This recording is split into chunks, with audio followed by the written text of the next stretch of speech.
Definitely meeting the customer requirements. Customers are getting more and more challenging.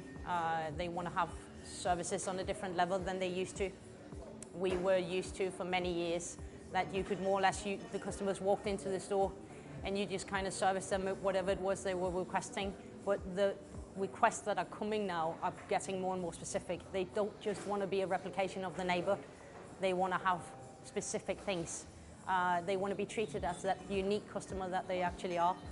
I think that's probably the biggest challenge that we have, because we are a brand that sells a lot of things, but we still need to meet the customer on what they actually want.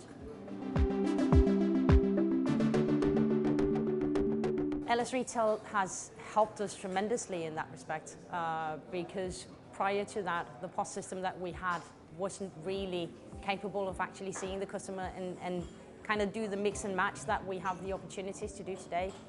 We can set it up so that when a customer buys a new computer, for example, then we know exactly, okay, if it's this computer, then we can support it with this sleeve or this electronical device or camera or whatever it is, because that matches perfectly.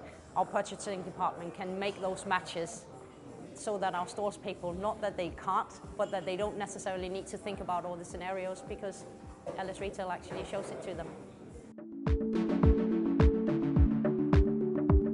Mobile POSes will give us an opportunity to meet the customer on a completely different level.